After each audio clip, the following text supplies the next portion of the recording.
This is like take 565. The chapter 2, the chemistry of life, properties of water.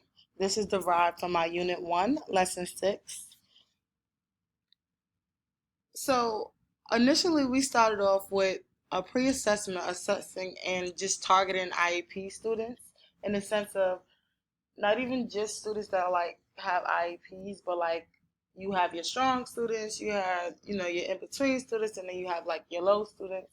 So we found like I found like different things in terms of like visual or auditory or even kinesthetic learning ability, learning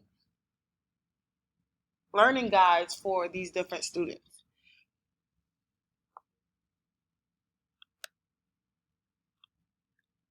So in terms of our big idea, our main essential goal, it's to get every student to pass the living environment regions or at least above 80% of our students. So our unit 1 covers the nature of life, and chapter 1 covers the science of biology, and chapter 2 covers the chemistry of life.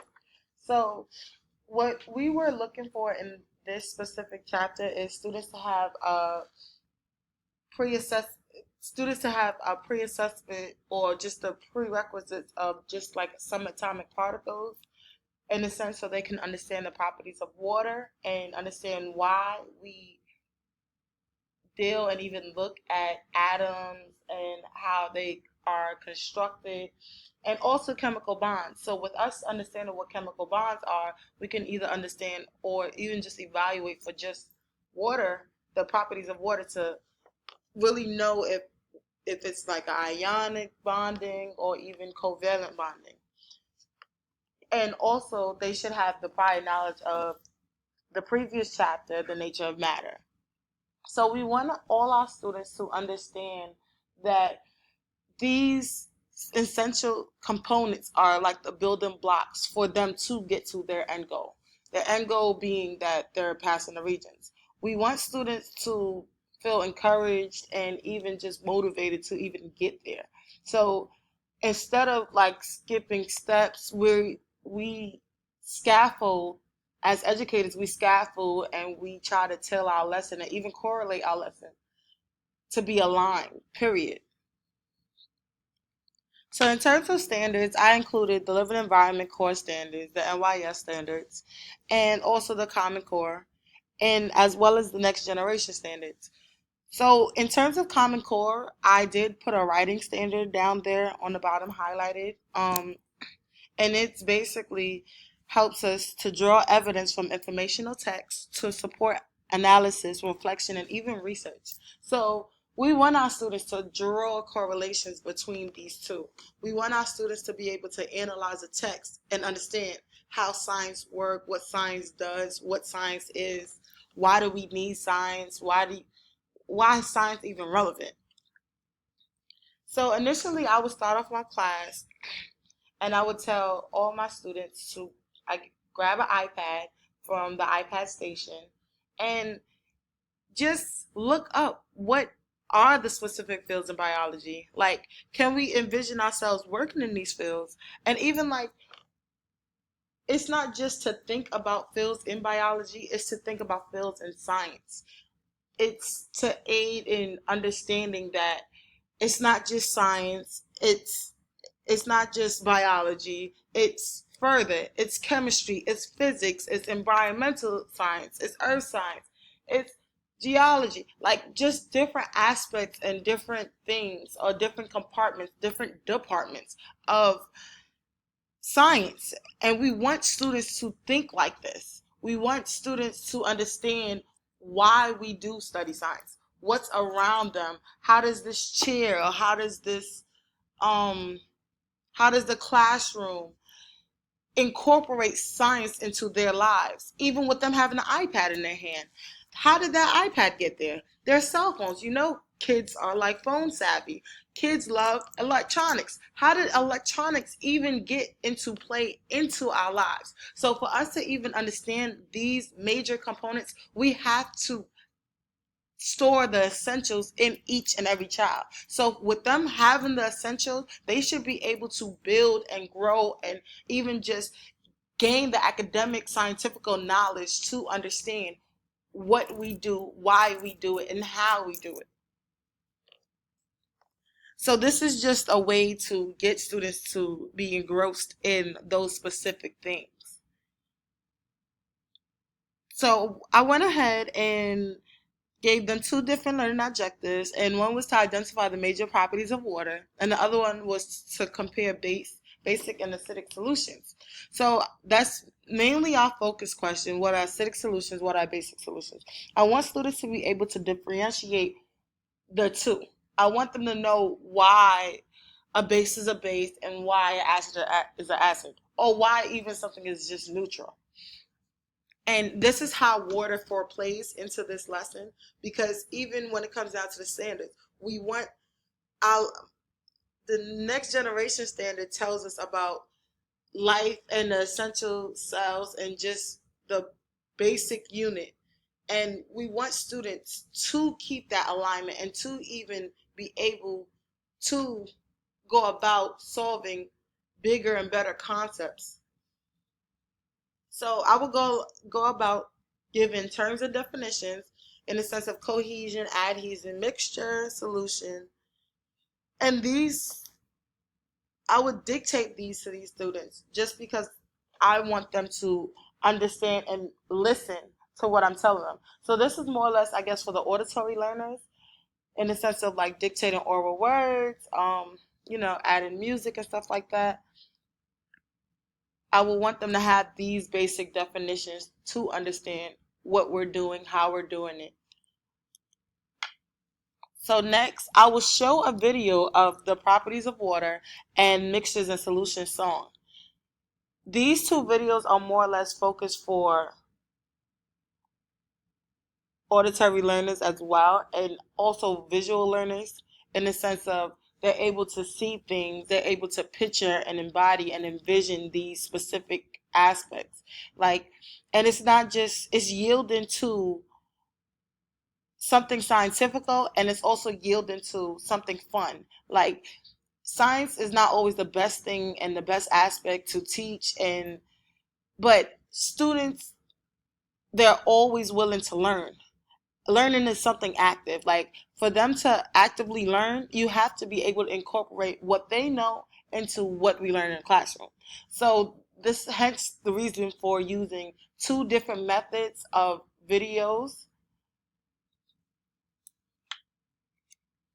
So this is just a visual diagram, and it was more or less tailored to my visual learners, and just to bring a little color, a little pizzazz, you know. But it's just to help students understand how the scale work, how the spectrum work. If something has a pH of 8, is more geared to a different color. So next we'll dive into our mini lab. Our mini lab is to determine whether most foods are acidic or basic. I'm sorry. And we went about using regular household items, household foods, and we were trying to determine if they were either an acid or a base. So this is like for mainly our kinesthetic learners, hands-on material that they need to really grasp lessons, to understand what's really happening. We wanted to be able to have students do the work. We wanted them to independently do what they need to do, have it done. If they do need help, they raise their hand. And this was more or less a mini lab, something that could be done quick, fast, in the class, and they understand the whole concept. So after this, I will have them do like a guided practice of turning and talking. And I want them to be able to talk to their peers, because, students learn better from their peers. They grow and they build ideas and they build off of each other. And it was more or less to determine if the sample size are acidic or basic. And I wanted my students to aid to know if my corrections were correct, in a sense.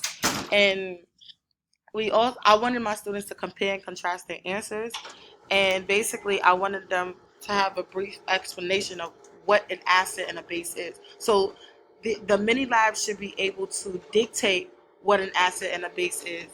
And I also wanted them to understand that the products that we use every day correlates to what's happening in the classroom. Products that we use at home, products that we eat, everything correlates to what's happening in the classroom. So I will continue with an independent practice, and I will have students develop a graphic organizer, and I want them to identify. This is also continuing into identifying what a base, a acid, and something, a product being neutral. And if students do finish early, I would always have my students have a KWL chart to serve as a formative assessment to really understand what students are learning on a weekly basis instead of a daily basis. The daily basis will be more or less, um, the daily basis will be more or less the exit ticket, the regular. So the exit ticket will aid in what is a base, what is an acid, what are the properties of water, like what's the polarity of water, what's the pH of water, um, what is a mixture, what is the major difference between cohesion and adhesion. Like these different things will, I feel like they should grasp out of this initial lesson, and they should be able to understand these key concepts. If you keep drilling these key concepts in their head, they should be able to really understand and be able to elaborate and go ahead of, even just jump ahead of me sometimes and what I'm teaching. So in terms of homework, I would give my students homework to either follow up what they did previously in the lesson, or I would give them homework according to what's the next lesson.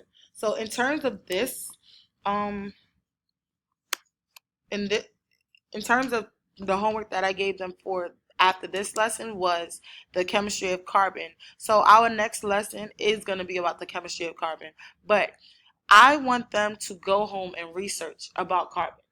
And I want them to come back to me and really tell me what carbon is. And the way I want my students to project this is it can be either in a song, it can be a paragraph, it can be you drawing a picture, it can be a rap, spoken word, a poem, however they decide to relate carbon to me, it does not matter.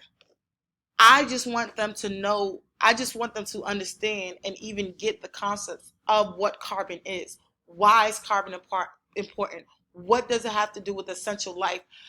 How does it make up various molecules? Like, how does it form various structures? Like, what's the valence electrons of carbon? The atomic units, like specific things like that.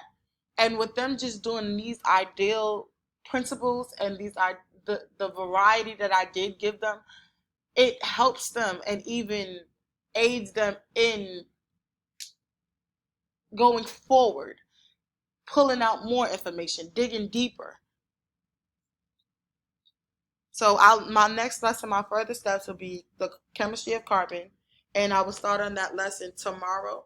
And I will review the exit tickets from prior. And if they didn't really understand what an acid and a base is, I will revisit that as well.